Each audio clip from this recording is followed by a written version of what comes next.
मेरी सहयोगी निधि श्री के साथ कांग्रेस की बड़ी नेता चर्चाओं में लगातार रही कुमारी शैलजा हैं और यहाँ पर ये अप्रत्याशित नतीजे कांग्रेस को लग रहे होंगे। क्या कहना है निधि?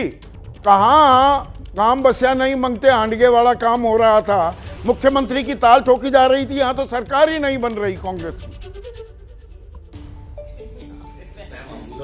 बिल्कुल, देखिए सबसे पहला सवाल तो इनसे यही होगा कि कांग्रेस और बीजेपी के बीच जो अंतर है वो अब बढ़ रहा है और कांग्रेस बीजेपी कहीं आगे निकल चुकी है कांग्रेस से, तो इस पर पहली प्रतिक्रिया। मैं काफ़ी देर से देखने की कोशिश कर रही हूँ कि वहीं पर स्टैंड स्टिल क्यों है, इतनी स्लो काउंटिंग कैसे हो रही है।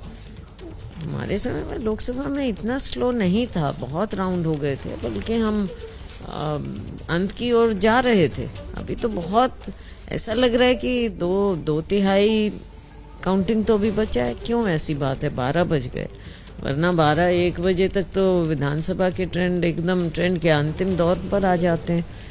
ये समझ नहीं आ रही है, लेकिन फिर भी मैं कहूँगी कि शायद दिखा नहीं पा रहे हूँ, पर ट्रेंड सुबह कुछ था, अब कुछ है, आगे फिर कुछ और होगा और कांग्रेस की ओर जाएगा। आप कह रहे हैं कि इसी की वेबसाइट जो है वो धीमी चल रही है। और दूसरा सवाल है कि कांग्रेस के अंदर से आवाजें उठने लगी हैं। सुभाषिनी शरद यादव ने ट्वीट करके कहा है कि बहुजन को साथ लेकर चलना पड़ेगा, शुरुआत और अंत यही है।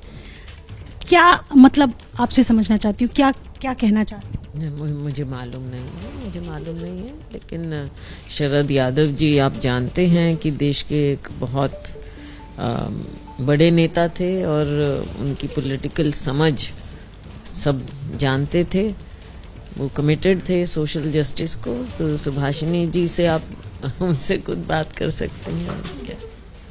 मतलब क्या ये कहने का मतलब है कि बहुजनों का जो अभी जाट और गैर जाट की बात हो रही है हरियाणा चुनाव में, मैं इस चीज़ में बिल्कुल नहीं पढ़ना चाहूँगी। मैं बिल्कुल समझती हूँ कि छत्तीस बिरादरी कांग्रेस के साथ है। क्या कांग्रेस को लग रहा है कि एक व्यक्ति के ऊपर जिम्मेदारी सौंप देने की वजह से इस तरीके के रिजल्ट्स? अभी रिजल्ट नहीं है, अभी रिजल्ट आएंगे, रिजल्ट का इंतजार कीजिए। ये स्लो क्यों हो गया है? रिजल्ट आएगा और कांग्रेस के फेवर में आएगा और सबने मिलकर कार्य किया। एक सवाल है, मैं फिर से इसको रिपीट करूंगी। क्या आपको लगता है कि भूपिंदर हुड्डा के हाथों में सब कुछ सौंप देने की वजह से इस तरीके के परिणाम आज देखने? मैडम, अभी नतीजे आए नहीं हैं। अभी ऐसा कंक्लूजन पर मत जाइए कि कांग्रेस हार गई है या बीजेपी जीत गई है। सरकार कांग्रेस बनाएगी।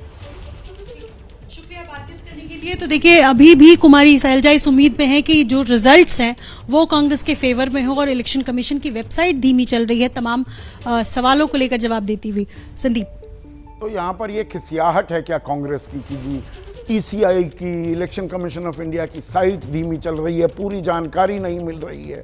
और यहाँ पर एक दिलचस्प बात कही कुमारी शैलजा ने, आदेश, कि 36 बिरादरी हमारे साथ हैं।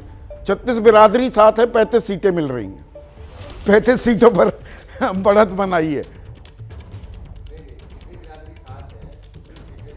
तो मेरे पास आना पड़ेगा। माइक लगा हुआ है, ये फिर माइक लगाते क्यों पता नहीं। दरअसल क्या है कि जितनी सीटें कांग्रेस पार्टी को आई हैं उतनी बिरादरी बीजेपी के साथ है। नंबर 1। नंबर 2, शैलजा जी को पता है कि रुझान आ चुके हैं और अब ये चेंज नहीं होगा। लेकिन उन्होंने ओपनली कुछ नहीं कहा, क्योंकि वो जानती हैं कि मुझे इस मैटर को पार्टी प्लेटफॉर्म पे उठाना है। यही बात वो बार बार बोलती रही कि हमें थोड़ा बैलेंस करना चाहिए। लेकिन ये जो ट्रेंड दिखा रहा है, ये जो नंबर अभी आ रहे हैं, 47 सीट्स आई थी 2014 में जब मोदी वेव थी बीजेपी, आज 49 है। यानी एक सिंपल मेरा मानना है इस चुनाव को लेके कि ये चुनाव जाट गैर जाट में तब्दील हो गया। गैर जाट वोटर्स ने शांति से चुपचाप बैठ के बीजेपी को वोट दिया। जिस चीज को हम बहुत दिनों तक खारिज कर रहे थे। मैं अभी आ रहा हूं आदेश के।